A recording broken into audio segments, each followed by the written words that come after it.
एक भी ऐसा नाम नहीं था जो आईटीआई बच्चों के लिए काम करता हो। सब लोग थे जो नॉन टेक्निकल कोचिंग चलाते हैं। उन्हीं के सारे डायरेक्टर पहुंचे थे और सब डायरेक्टर ने एक साथ एक आवाज में बोला था कि असिस्टेंट लोको पायलट और टेक्नीशियन में नॉन टेक्निकल लागू कर दिए, क्योंकि बहुत सारे बच्चे जो टेक्निकल पढ़ते ही नहीं है। पेट में दर्द हो रही थी, बिजनेस भाई बढ़ेगा कैसे, अरब की ट्रांजेक्शन कैसे होगी। इसके लिए इन लोगों ने टेक्नीशियन ग्रेड 3 में नॉन टेक लागू कराया, सिलेबस चेंज करा दिया, बिल्कुल 100% सिलेबस चेंज करा दिया और इसके भी कोर्स को दनादन बेचना शुरू कर दिया और बेच डाला। और याद रखिएगा, मेरा बात लिख के रख लीजिए, अगले साल अगर एलपी की भर्ती आती है तो यहाँ भी नॉन टेक्निकल हो जाएगा, सिलेबस चेंज हो जाएगा, देख लीजिएगा आप लोग। याद रखिएगा, मेरा बात लिख के रख लीजिए, अगले साल अगर एलपी की भर्ती आती है तो यहाँ भी नॉन टेक्निकल हो जाएगा, सिलेबस चेंज हो जाएगा, देख लीजिएगा आप लोग। अब हुआ क्या, यहाँ तक चीजें हम लोग ने बर्दाश्त किया, इस पे मैंने वीडियो बनाकर विरोध भी जताया था। अब तो हमारी जितना क्षमता उतना हम काम किया अपना, लेकिन इस बार हम आईटीआई के फील्ड में काम करें, सभी लोगों से मैंने बात किया, सब लोग बोले कि ये गलत है। मतलब सेम क्वालिफिकेशन के लिए जो भर्ती निकाली जा रही है, एक में टेक्निकल पूछेंगे, एक में नहीं पूछेंगे, कहाँ का न्याय है। नमस्कार, मैं अभिषेक राज, इजी वे कोचिंग में आप सभी का हम स्वागत करते हैं। दोस्तों, एक बहुत बड़ी सूचना देने के लिए आप लोगों के हम सामने आए हैं, एक बहुत बड़े मुद्दे पर बात करने के लिए आपको सामने आए हैं और आपका भी विचार हम जानना चाहते हैं। पूरा वीडियो को देखिएगा, तब आप समझ पाएंगे कि एक्चुअल में हमारे साथ हो क्या रहा है। आईटीआई के साथ हमेशा ज्यादती होती है, इस बात में दो, जिसका मर्जी उठा इधर से उधर फेंक देता है, कोई बोलने वाला नहीं है, कोई रोकने वाला नहीं है, अपने मन के मालिक होते हैं सब। तो ऐसे में क्या होता है कि आईटीआई का बड़ा नुकसान हो जाता है। अभी फिलहाल में जो नुकसान हो रहा है सिलेबस का, रेलवे ग्रुप डी में आईटीआई लागू है, रहेगा। हम लोग लगातार वीडियो इसलिए हम बना रहे हैं कि जो नॉन आईटीआई वाले बच्चे, जो नॉन आईटीआई वाला स्टूडेंट है, वो हमारे ऊपर हावी न हो, वो लोग भी समझ जान ले कि भाई आईटीआई के लिए भी लोग हैं, जिंदा हैं और लड़ाई लड़ रहे हैं और जरूरत पड़े तो ये लोग सड़क पर भी आ सकते हैं। इसलिए ग्रुप डी को लेकर लगातार मेरा मुहिम चल रहा है और चलता रहेगा जब तक हमारा नोटिफिकेशन नहीं आ जाता है, जब तक हमारा फॉर्म नहीं हो जाता है, तब तक लड़ाई और मुहिम जारी रहेगा। और आप जिस तरह से सपोर्ट कर रहे हैं, उस सपोर्ट के लिए दिल की गहराइयों से बहुत बहुत धन्यवाद।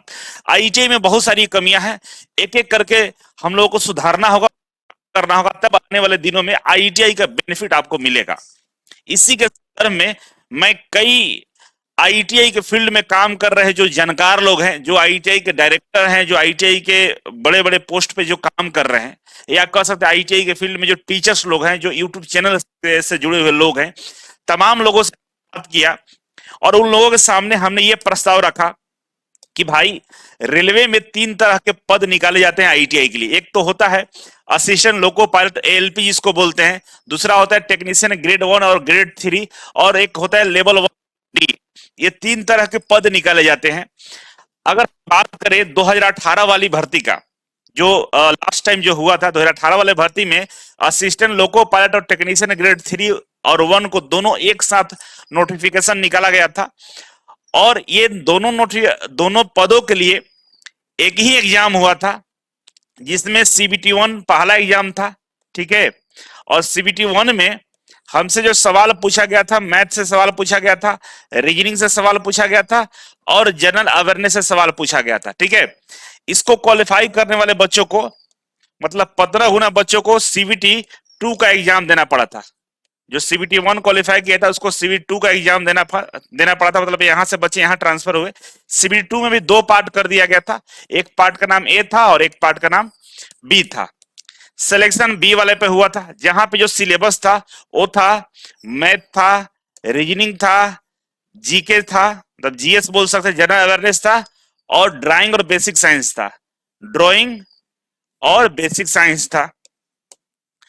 अब पार्ट ए वाला से सिलेक्शन हुआ था, लेकिन ड्राइंग और बेसिक साइंस भी अच्छा खासा नंबर, मतलब 40 नंबर का पूछा जाता था, जो आईटीआई का ही सिलेबस पे आधारित था।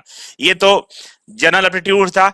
और पार्ट बी में टेक्निकल था, जहां पे 75 क्वेश्चन में से आपको 35% क्वेश्चन को सही करना था, मतलब 27-28 क्वेश्चन करके आप पास कर सकते थे। तो यहाँ पासिंग केवल था, यहाँ केवल पासिंग था। और ये वाले से सिलेक्शन हुआ था, जहां पे आईटीआई का भी सिलेबस लागू था। लेकिन इस बार की जो भर्ती निकाली गई 2024 में, बोल दिया गया कि भाई अब जो असिस्टेंट लोको पायलट होगा इसका अलग हम एग्जाम लेंगे, इसका हम एग्जाम अलग लेंगे और इसका भी एग्जाम अलग लेंगे। ठीक है, कोई बात नहीं, एग्जाम अलग लीजिए। इसके सिलेबस में कोई परिवर्तन नहीं किया गया। टेक्निकल प्लस नॉन टेक्निकल को रखा गया। किसमें? एएलपी में technical plus non technical syllabus को रखा गया, कोई समस्या नहीं था। लेकिन इसके सिलेबस में परिवर्तन कर दिया गया, और परिवर्तन करने के पीछे वजह वो भी बताते हैं। इसमें पूरी तरह से नॉन टेक्निकल कर दिया गया। क्या किया गया? नॉन टेक्निकल कर दिया गया। और ये हुआ क्यों? क्योंकि याद करिए, जब सीटें कम निकाली गई थी तो बच्चों ने आंदोलन कर दिया था कि भर्ती निकाला जाए, सीटें कम है, तमाम चीजों को लेकर आंदोलन हो रहा था, पटना से लेकर पूरी दिल्ली तक।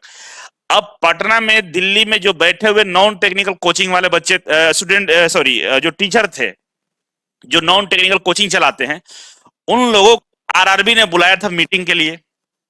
इसमें एक भी ऐसा नाम नहीं था जो आईटीआई बच्चों के लिए काम करता हो, सब लोग थे जो नॉन टेक्निकल कोचिंग चलाते हैं। उन्हीं के सारे डायरेक्टर पहुंचे थे, और सब डायरेक्टर ने एक साथ एक आवाज में बोला था कि असिस्टेंट लोको पायलट और टेक्नीशियन में नॉन टेक्निकल लागू कर दिए, क्योंकि बहुत सारे बच्चे जो टेक्निकल पढ़ते ही नहीं है। जब टेक्निकल वो पढ़ते नहीं है तो आईटीआई कैसे कर लिए? पहला सवाल ये था। और जब रेलवे इस पे सहमति जताया कि ठीक है हम सिलेबस को चेंज कर रहे हैं, तो इन लोगों ने बोला कि मेरा कोर्स बिक चुका है, बहुत सारे बच्चे कोर्स ज्वाइन कर चुके हैं एएलपी का। ये लोग बोले हैं, यूट्यूब पर वीडियो आप देख लीजिएगा। एएलपी में सारा मेरा बच्चे जुड़ चुके हैं, पढ़ाई कर दिया था, सिलेबस भी कंप्लीट हो गया है, कोर्स सेल हो गया है। अब आप ऐसा ना करें एएलपी के लिए, नहीं तो बच्चे विद्रोह कर देंगे, दिक्कत हो जाएगी। तो रेलवे आरआरबी ने इसे छोड़ दिया। चलिए इस बार के लिए हम इसको सिलेबस में कोई परिवर्तन नहीं करेंगे, आरआरबी ने ऐसा बोल दिया और ये चलता रहा। अब इन लोगों को दोबारा से कोर्स बेचना था, तो टेक्नीशियन वाले में इन लोगों ने मिलकर सिलेबस ही चेंज करा दिया। जबकि अगर दोनों का कॉमन सिलेबस होता तो बच्चों को तो फायदा होता, बच्चों को तो पैसा नहीं लगता, एक ही सिलेबस दोनों का एग्जाम दे देते। लेकिन नहीं, पेट में दर्द हो रही थी, बिजनेस भाई बढ़ेगा कैसे, अरब की ट्रांजेक्शन कैसे होगी, इसके लिए इन लोगों ने टेक्नीशियन ग्रेड 3 में नॉन टेक लागू कराया, सिलेबस चेंज करा दिया, बिल्कुल 100% सिलेबस चेंज करा दिया, और इसके भी कोर्स को दनादन बेचना शुरू कर दिया और बेच डाला।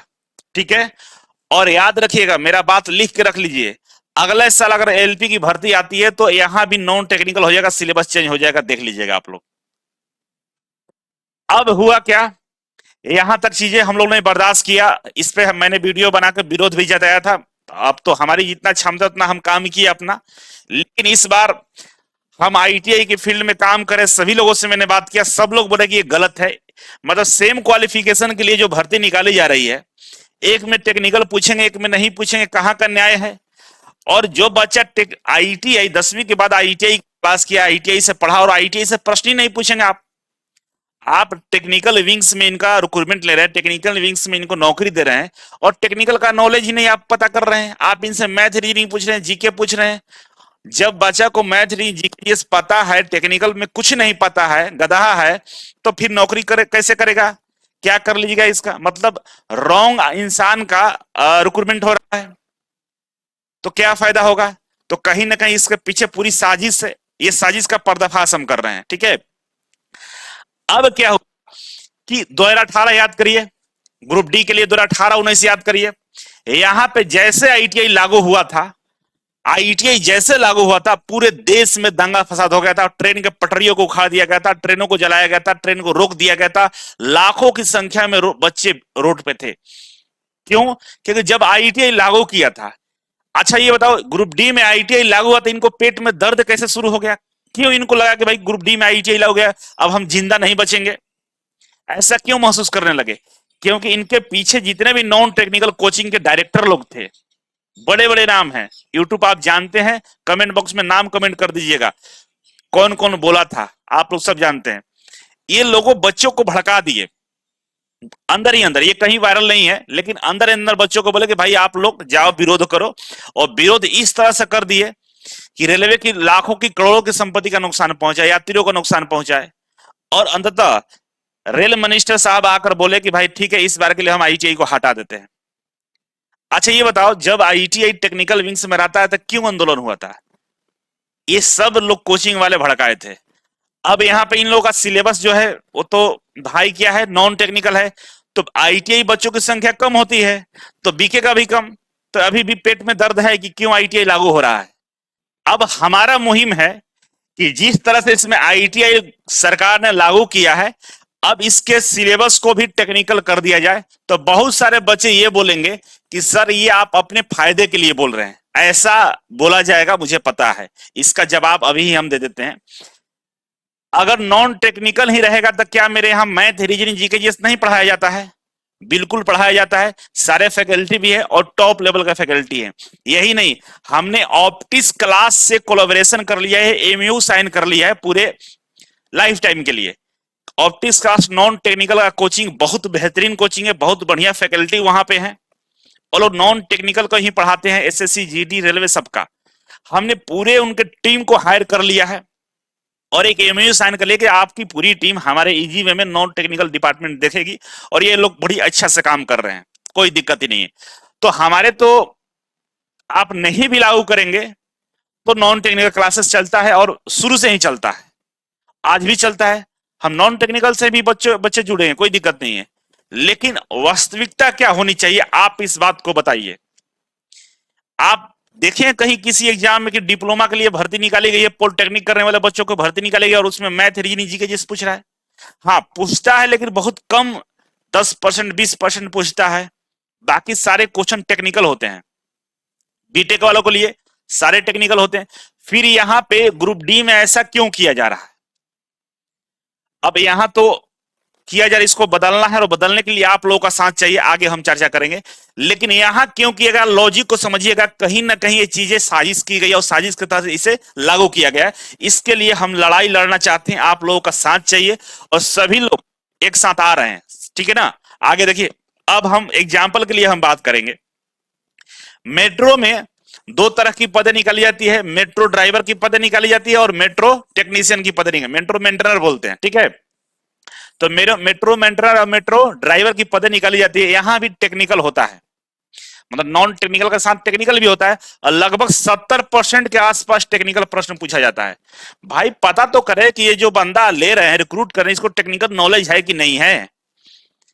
जितने भी मेट्रो, चाहे स्टेट गवर्नमेंट में जैसे लखनऊ मेट्रो हो, कानपुर मेट्रो हो, अभी आगरा मेट्रो आने वाला है, बनारस मेट्रो आने वाला है, दिल्ली मेट्रो हो, नोएडा मेट्रो हो, पटना मेट्रो हो, हर जगह अब सिलेबस देखिएगा, सब क्या है, टेक्निकल में उसमें वेटेज ज्यादा है। इसके अलावा पीएसयू की बात करें तो टोटल लगभग पूरे भारत में स्टेट गवर्नमेंट और इंडिया गवर्नमेंट, सेंट्रल गवर्नमेंट और स्टेट गवर्नमेंट को मिला दे तो 300 के आसपास पीएसयू है। सारे पीएसयू में टेक्निकल से सवाल पूछे जाते हैं। टेक और नॉन टेक दोनों होता है, कहीं कहीं प्योर टेक्निकल ही होता है, आप देखे होंगे। और यही नहीं, यहां तो स्किल टेस्ट भी लेता है। क्यों स्किल टेस्ट लेता है भाई? अगर आपको लगता है कि स्किल टेस्ट क्यों लेता है, नहीं लेता इसीलिए ना कि क्या इसको प्रैक्टिकली चीजों को मालूम है कि नहीं है, काम कराना है ना, बढ़िया काम कराना है। महारत्ना कंपनियां, नवरत्ना कंपनियां, सारी कंपनियां यहाँ पे, क्या ये लोग पागल हैं क्या कि टेक्निकल से भी सवाल पूछते हैं, स्किल टेस्ट भी करवाते हैं कि भाई देखते हैं तुमको प्रैक्टिकल आता है कि नहीं आता है। क्यों करवाते हैं? क्योंकि एक्चुअल में काम करने वाला बंदा चाहिए, जानकारी वाला बंदा चाहिए, जानकारी वाला बच्चे चाहिए, क्योंकि सैलरी देते हैं हम भाई, काम करते हैं। इसी तरह से महारत्ना नहीं बना है, इनसे ज्यादा दिमाग हो गया रेलवे वालों को। तो यहां भी होता है। अब बिजली विभाग की बात करें हम, तो बिजली विभाग में 50-50 रेशियो से प्रश्न पूछे जाते हैं। 50% टेक्निकल होता है और 50% नॉन टेक्निकल होता है। यहां भी टेक्निकल प्रश्न पूछे जाते हैं। और स्कूल कॉलेज की बात करें, एनवीएस नवोदय विद्यालय की बात करें, सैनिक स्कूल की बात करें, एनआईटी की बात करें, आईआईटी की बात करें, यहां भी टेक्नीशियन का रिक्रूटमेंट होता है।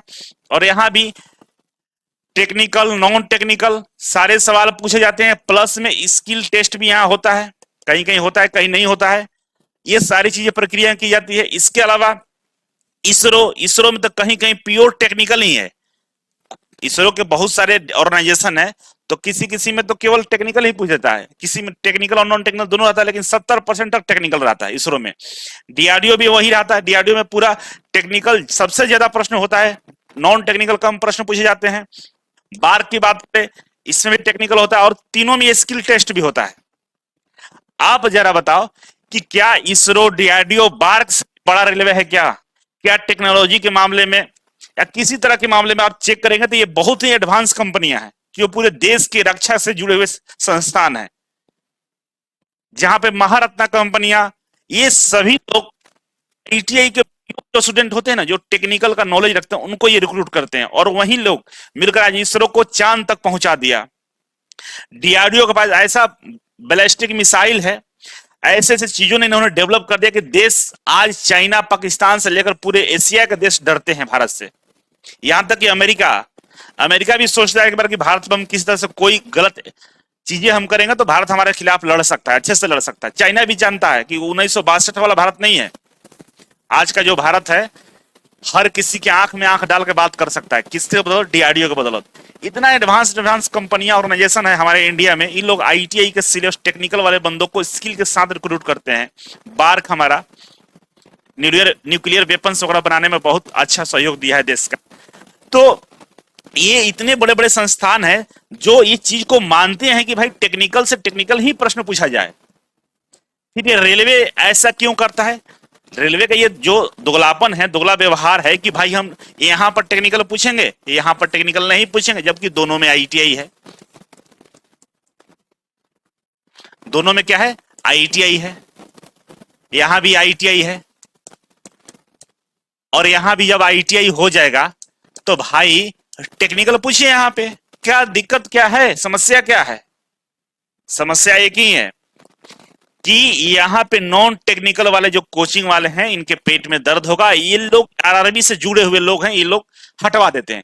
अच्छा ये बताओ, इधर क्यों नहीं हटवाते हैं?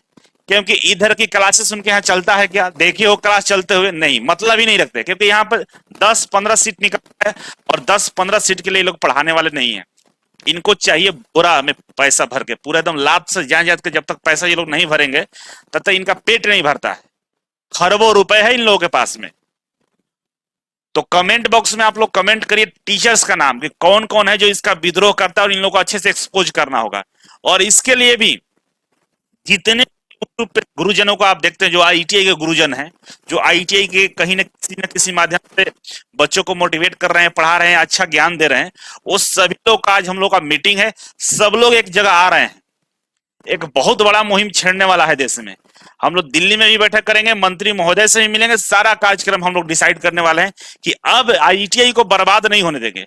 फिर लोग आईटीआई क्यों करेगा? जब आईटीआई से आईटीआई का प्रश्न नहीं पूछा जाएगा तो लोग कॉलेज क्यों जाएगा पढ़ने के लिए? मैथ रीजनिंग कोचिंग करेगा, सर्टिफिकेट तो मिल ही जाता है, क्यों जाएगा कॉलेज में? है ना? तो आईटीआई को अगर बचाना है तो आप लोगों को साथ आना पड़ेगा, और इस मुहिम में हमें सहायता देना पड़ेगा। कि रेलवे ग्रुप डी में फिलहाल के लिए अभी ग्रुप डी का भर्ती आने वाला है, इसके सिलेबस में बदलाव किया जा सकता है। तो रेलवे ग्रुप डी में टेक्निकल सिलेबस लागू किया जाए। इसके लिए हम लोग ट्यूटर कंपनी भी चलाएंगे, कोर्ट भी जाएंगे, मीटिंग भी करेंगे, सब काम होगा। ट्यूटर पे अगर हम लोग आने का जो भी होगा फैसला होगा तो ये वाला हैशटैग चलेगा, hashtag technical syllabus in group D. ठीक है, अब इसके लिए हम लोग मुहिम चलाने वाले हैं। आप इसमें बदलाव भी कर सकते हैं जैसा कि में डिसाइड होगा।